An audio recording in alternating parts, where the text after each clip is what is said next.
Constable Mosharraf আমাকে নানান রকম শারীরিকভাবে নির্যাতন করে, আমাকে এবং বাচ্চাদেরকে শারীরিকভাবে মানসিকভাবে নির্যাতন করে। এই নির্যাতনের কারণে আমি মামলা করতে যাই। আমাকে মারছে, এমন মারছে 5টা বার আমি হাসপাতালে গেছি। আমি নাটোর থেকে আসছি, আমার বাড়ি নাটোরে। আমার হাজবেন্ড কনস্টেবল মোশাররফ নাটোরের সাবেক এমপি শফিকুল ইসলাম শিমুলের গানম্যান ছিল। শফিকুল ইসলাম শিমুলের গানম্যানের বিরুদ্ধে আমি অভিযোগ অনেকবার দিয়েছি, কিন্তু কোনো সুরাহা পাইনি। যার কারণে আজকে বাচ্চা দুটো নিয়ে প্রেস ক্লাবের পথে নামছি। শফিকুল ইসলাম শিমুলের গানম্যান কনস্টেবল মোশাররফ নানা রকম অপকর্মে লিপ্ত হয়। একজনের বউ ভাগিয়ে নিয়ে পরকিয়া করে এবং তাকে চুপ করে বিয়ে করে। তাসলিমা আক্তার মাহি নাটোর ঝাউতলা গুচ্ছু গ্রামে তার বাড়ি। তার হাজবেন্ড আছে এবং 10 বছরের একটা ছেলে আছে। এই তাসলিমা আক্তার মাহির হাজবেন্ডকে এই কনস্টেবল মোশাররফ গুলি করে এবং তাকে গুলি করে আহত করে। এগুলো প্রতিবাদ করতে গেলে সেই মাহমুদ হাসান দীপু এসে নানা রকম হয়রানি মামলা এবং নানা রকম মারধর করে।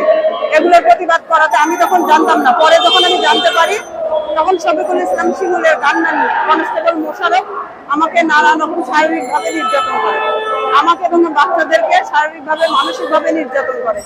এই নির্যাতনের কারণে আমি মামলা করতে যাই। আমাকে মারছে, এমন মারছে 5টা বার আমি হাসপাতালে গেছি। আমার হাত ভেঙে দিছে, আমার দাঁত ভেঙে দিছে। 5টা বার হাসপাতালে যাওয়ার পরে আমি এসপি এবং সাবেক এমপি শিমুলের কাছে যাই।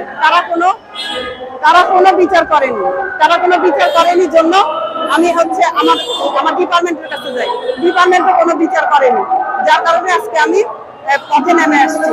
এখন আমাকে যে নির্যাতন করছে এবং অন্যের বউ ভাগায় নিয়ে যে বিয়ে করছে এবং তার ব্যাংকে অ্যাকাউন্টে জব্দ করা টাকা সেই চেকগুলো আমি শো করছি।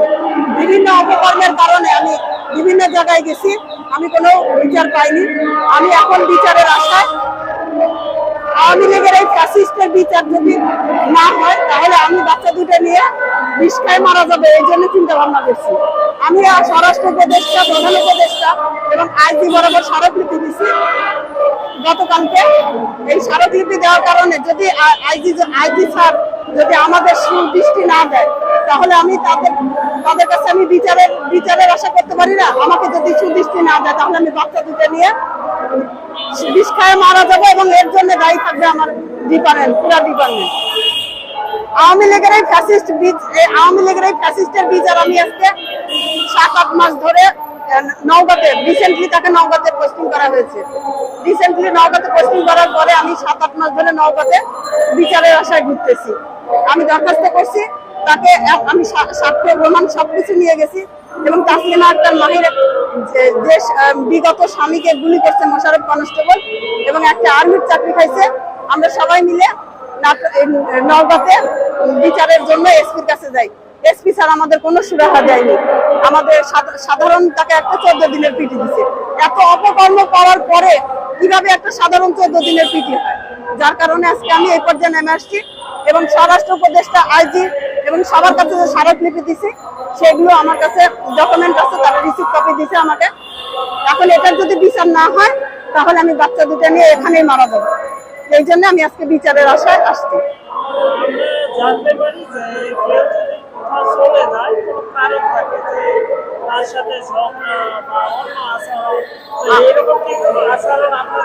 আমাদের সাথে কোনো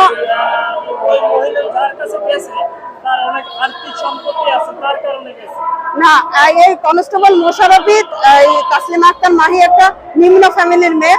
তাকে টাইলস করে বাড়ি করে দিছে, ঘর করে দিছে এবং সমস্ত দেখাশোনা তার সব করে।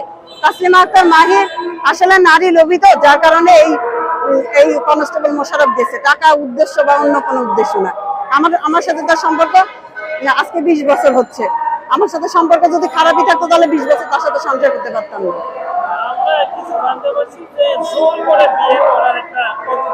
তো এটা কি যে উনি কি কারো স্ত্রী না